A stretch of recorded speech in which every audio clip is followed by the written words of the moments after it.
19 चुनाव में 10 बार भगवा का कब्जा। गोरखपुर से पहले चुनाव किसने जीता? गोरखपुर सीट्स में गोरक्षनाथ मठ फैक्टर पहली बार कब दिखाता चुनावी असर? जब चुनाव में योगी के दादा गुरु पहली बार उतरे, भगवाधारी को कितने वोट मिले? बाबा गोरखनाथ की धरती चौंका देगी गोरखपुर सीट की वो केसरिया कहानी। पूर्वांचल का वो शहर जिसका नाम गोरक्षनाथ पीठ के नाम पर पड़ा, जिसके कण कण में गोरखनाथ मठ का असर है, जहां की सियासत पर मंदिर का सीधा दखल माना जाता है, जो यूपी के मुख्यमंत्री योगी आदित्यनाथ का अभेद किला है, जिसे लोगों की आस्था के केंद्र के साथ साथ सामाजिक सरोकार और सियासत का अहम केंद्र माना जाता है, जिसे पूर्वांचल की हाई प्रोफाइल सीट कहा जाता है, जहां आजादी से अब तक 19 बार चुनाव हुए, जिसमें अब तक 10 बार गोरखनाथ मंदिर का कब्जा रहा, जहां 1989 के बाद से अब तक सिर्फ 1 साल के लिए बीजेपी वहां से हारी। उस गोरखपुर लोकसभा सीट की केसरिया कहानी बेहद हैरान करने वाली है।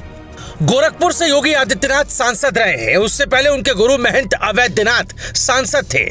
उनसे पहले महंत अवैधनाथ के गुरु महंत दिग्विजयनाथ सांसद हुआ करते थे। लेकिन चौंकाने वाली बात यह है कि योगी आदित्यनाथ के दादा गुरु यानी महंत दिग्विजयनाथ अपना पहला चुनाव गोरखपुर से हार गए थे। गोरखपुर की जनता ने दिग्विजयनाथ की बजाय कांग्रेस के सिंहासन सिंह को जिताकर संसद पहुंचाया था। महंत अवैधनाथ ने लगातार 3 बार यहां से चुनाव हारने के बाद जबरदस्त वापसी की। उनकी वापसी कहानी हम आपको बताएंगे। ये भी बताएंगे कि महंत दिग्विजयनाथ की सियासत को महंत अवैधनाथ ने कैसे आगे बढ़ाया और योगी आदित्यनाथ ने कैसे गोरखपुर को भगवा किले में तब्दील कर दिया। मगर उससे पहले जान लीजिए कि जिस गोरखपुर लोकसभा सीट का जिक्र कर रहे हैं, वो पहले गोरखपुर दक्षिण लोकसभा सीट के नाम से जाना जाता था। आजादी के बाद जब पहला चुनाव हुआ तो गोरखनाथ मंदिर ने भी अपनी दावेदारी ठोकी थी। गोरखपुर दक्षिण लोकसभा सीट से महंत दिग्विजयनाथ चुनावी मैदान में उतरे थे। 1952 के लोकसभा चुनाव में महंत दिग्विजयनाथ चुनाव में बुरी तरह हार गए। 1962 में गोरखपुर दक्षिण को खत्म कर गोरखपुर लोकसभा सीट बनाई गई। 1962 में महंत दिग्विजयनाथ हिंदू महासभा के टिकट से चुनावी मैदान में उतरे, फिर भी हार गए। महंत दिग्विजयनाथ को लगातार 3 बार चुनावी मैदान में हार का सामना करना पड़ा। लेकिन 1967 में पहली बार महंत दिग्विजयनाथ ने निर्दलीय पर्चा भरा और पहली बार लोकसभा चुनाव में गोरखपुर से जीत हासिल की।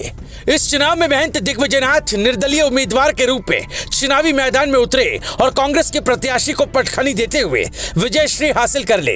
इस चुनाव में उन्हें 42,000 वोटों से जीत मिली। हालांकि सांसद बनने के 2 साल बाद ही वो ब्रह्मलीन हो गए। अब बारी उपचुनाव की थी। साल 1969-70 के उपचुनाव में गोरक्षनाथ मठ के महंत दिग्विजयनाथ के उत्तराधिकारी महंत अवैधनाथ ने निर्दल पर्चा भरा और चुनाव जीत गए।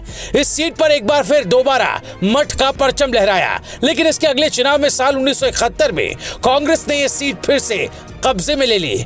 इस बार यहां से कांग्रेस के नरसिंह नारायण पांडे ने जीत हासिल की और निर्दलीय महंत अवैधनाथ को इस चुनाव में हार मिली। 1977 के चुनाव में महंत अवैधनाथ चुनावी मैदान में नहीं उतरे। राष्ट्रीय लोकदल से हरिकेश बहादुर ने कांग्रेस के खिलाफ ताल ठोकी और जीत गए। लेकिन 1980 के चुनाव से पहले हरिकेश बहादुर कांग्रेस में शामिल हो गए और इस चुनाव में भी वो सांसद चुने गए। इधर मीनाक्षीपुरम में हिंदुओं के धर्मांतरण की घटना से दुखी होकर महंत अवैधनाथ ने सक्रिय राजनीति से संन्यास लेने की घोषणा कर दी। अब दौर आया 1984 के चुनाव का। इस लोकसभा चुनाव से पहले हरिकेश लोकदल में शामिल हो गए, लेकिन इस बार वो चुनाव नहीं जीत पाए। यहाँ से कांग्रेस के मदन पांडे जीतकर सांसद बन गए। अब तक राम मंदिर आंदोलन का वक्त आ चुका था। इस दौरान गोरक्षनाथ मीट के महंत अवैधनाथ ने राजनीति में वापसी की और गोरखपुर से चुनावी मैदान में उतरे। 1989 में हिंदू महासभा के टिकट पर महंत अवैधनाथ ने जीत हासिल की। 1991 में महंत अवैधनाथ बीजेपी में शामिल हो गए।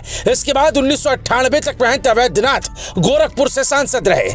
1998 में पहली बार योगी आदित्यनाथ चुनावी मैदान में उतरे और गोरखपुर के सांसद बने।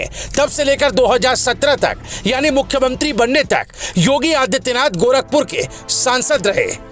योगी आदित्यनाथ ने गोरखपुर लोकसभा सीट को मंदिर के इर्द गिर्द लाकर खड़ा कर दिया। लोगों की सियासी आस्था भी गोरखनाथ मंदिर पर आकर अटक गई।